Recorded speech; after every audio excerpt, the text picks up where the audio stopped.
Miss Magaly was actually my son's toddler teacher. Yes.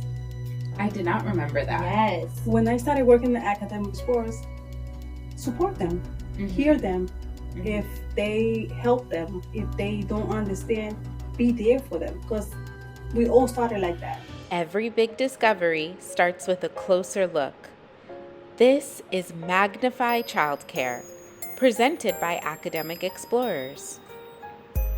Guided by our promise to put the child first, we're zooming in on what makes these early years so important. Sharing the stories that shape us, focusing on what matters most. Let's start exploring. Welcome to Magnifying Childcare, a podcast for parents and providers. We are your hosts, Rochelle and Danielle. Hi. And today we have a special guest, one of our Academic Explorers teachers, Miss Magaly. Hi, Miss Magaly. How you doing today? Good, and you? I'm doing good. Can't complain. So, Miss Magaly, this September will be 6 years you've been working with the company. Yes. How does that feel? The best place. And why do you say the best place? What makes us the best? I feel I have grown as a teacher, as a person. I have gotten a lot of opportunities to grow and accomplish my goals. What were some of your goals before you started with us? When I started working in academic sports, I was a toddler teacher. And I like to explore different ages, and academic sports have gave me the chance to accomplish my CDA. I finished my CDA. Now I'm currently working with pre-K. I'm in love with the age too, but I just feel so comfortable that they really help you with your goals, like what do you want in life, and this is what I want. This is what I love. To work with children, explore, help them with each milestone, and grow with them. Miss Danielle, I don't know if you know, Miss Magaly was actually my son's toddler teacher. Yes. I did not remember that. Yes. When he went over to toddlers, Miss Magaly was a teacher. Yes. Oh. And that was her little papito. They were like this. Like this. So you were at the Roosevelt location toddler teacher for 1 year before you moved to Merrick. Yes. Okay. So with that in mind, how, you had the experience of being at Roosevelt, being at Merrick. What's your perspective on like teamwork, and how does that differ building to building? Like even now, you're currently running our free preschool program at the Uniondale site. What do you notice about how different people work together, and how has our teamwork value impacted you over the years? I have, as you know, everybody's different. Every child is different. Mm-hmm. And I have seen different perspective of how you teaching, how the children is growing, behaving, as well as your co-workers. I was working with Roosevelt. It's a different environment.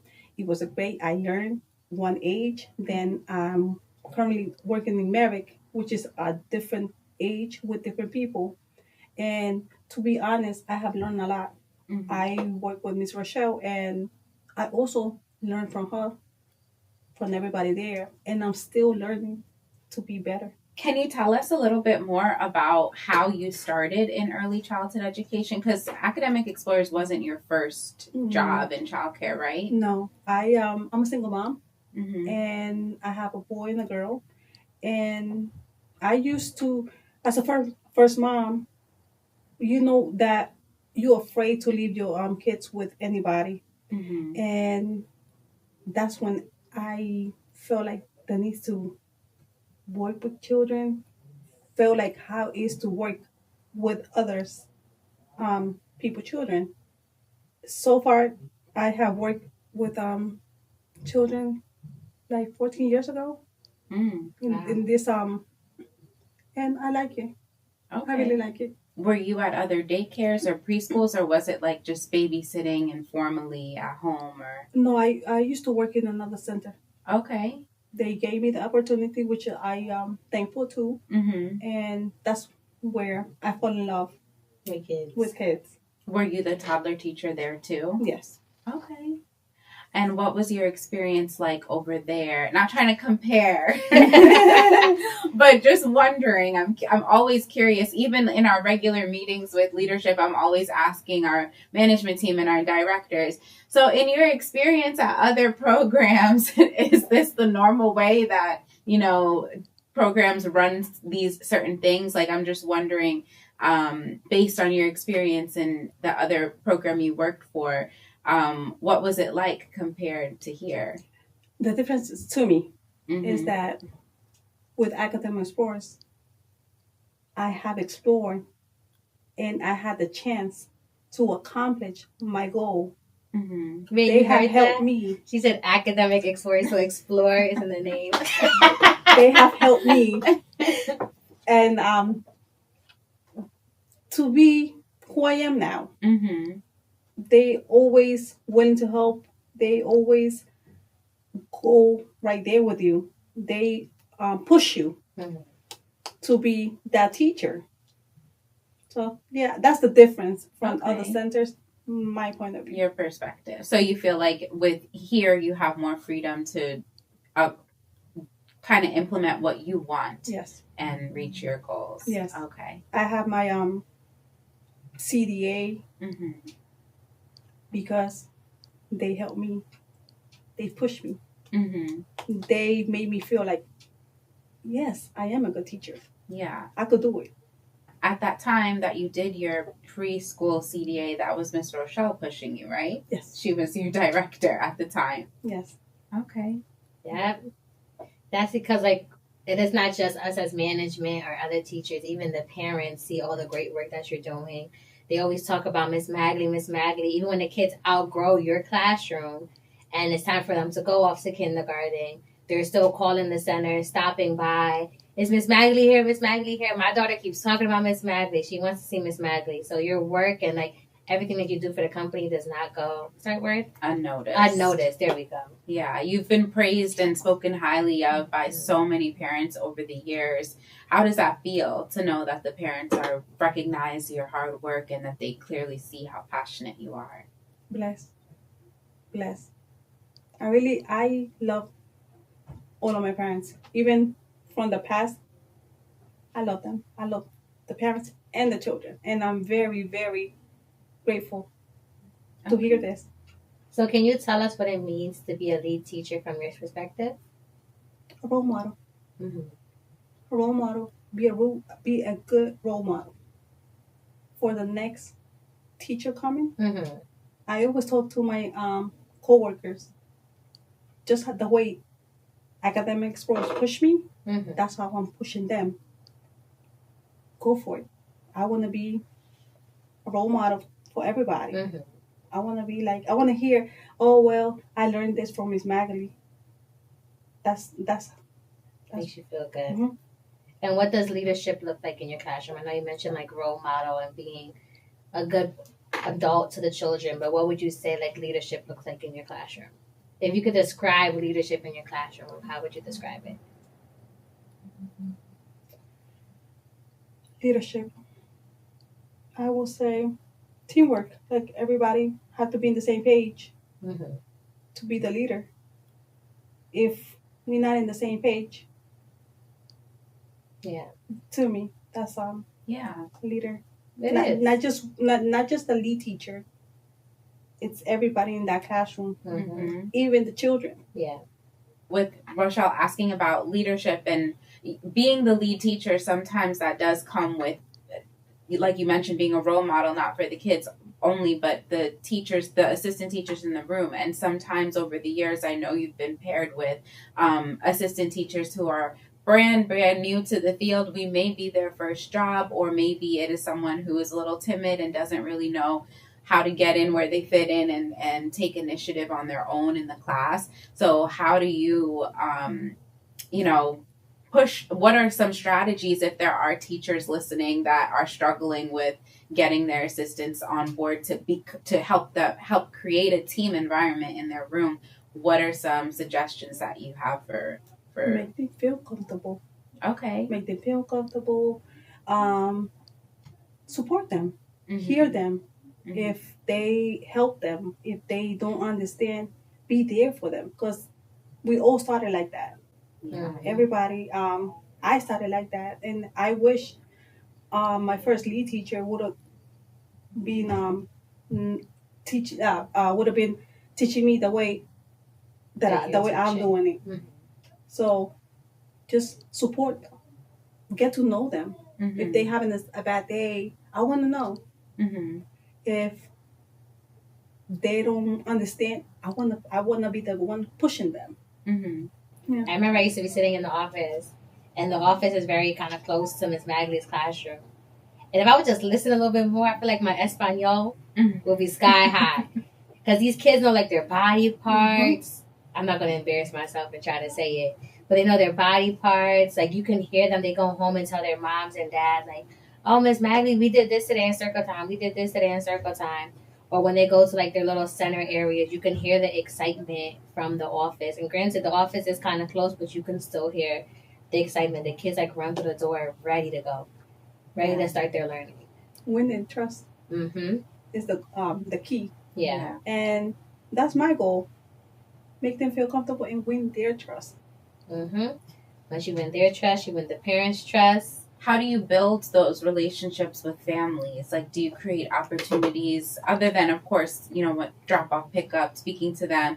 Do you have opportunities in your class for parents to help out in some way, or what are some ways that you keep a strong bond between the parents? All these parents that love you. I see the parents every morning, and have a good communication with them is another key. Ask them, how can I help them, and go from there. Nice relationship. They tell me they make them feel comfortable, but most of all, they so they could go to work and let them know that they safe with us. Yeah, and the child feels like he says a home away from home. They're there. Some kids are there for 8, 9, 10 hours out the day, and as a mom, you want to be able to feel like, okay, when I drop off little D'Angelo at the door, little D'Angelo's okay. He's not fussing. He wants to go to school. He talks about it. So, like you said, building that relationship and bond with the children, it makes the parent feel at ease. Like, okay, I feel good leaving my child here. My child likes to come to school. My child likes to learn. And again, I can say, was your director, I can say that you have built those relationships with the parents and the children and make them feel comfortable when they walk through the door. It makes that as a parent feel good. And as we said at the start of this episode, you've been with us for 5.5 years now. Can you give some insight as to like what has changed over the years? If you consider September 2020 to now, in the middle of 2026, what are some, for the better or worse, what are some things you've noticed that about Academic Explorers over the years? I feel more confident. You feel more of myself. Okay. As a teacher, as a person. Even when you having the worst day, as soon as I get to my job, I feel like home. They understand me. To me, I feel like it have changed. It's been almost 6 years, and that says a lot. 6 years, I just love my job. I love what I do. I love it. And it shows in your work. Yeah, it definitely shows in your work. And in your classroom, the environment at Merrick as well. Like when I go visit, it feels like I'm going to somebody's house. I feel like everybody is literally family there. Is what it seems like. Titi. Yeah. Even you speaking to them in Spanish, and they actually learning. Yeah. They make you comfortable. Academic Sport is the right place. The right place. For everybody. Everybody. Part of each episode, before we end off, we like to give out something called an AEA Plus, where we're asking whoever we have on as a guest to shine a spotlight on either a person or a group of people or a class or a center or a director or whoever within Academic Explorers that has done a great thing, whether it be just doing great at their job or if they've done something outstanding that they should be recognized for. Is there anybody you can think of, anybody or group of people that you can think of that is deserves some spotlight right now? The whole Merrick crew. Everybody. Because I think everybody's doing such an amazing job. Mm-hmm. Everybody, to me. The whole teachers, Miss Danisha, Miss Sandy, my class, my team, everybody. Okay. Shout out to AE Merrick. Yes, AE A+ to the Merrick location. Well, thank you so much, Miss Magaly, for being here today. And thank you guys for watching. Please be sure to subscribe to us on YouTube, and you can follow us on Instagram and TikTok at Magnify Childcare. Thank you so much. Bye-bye. Bye. We're done.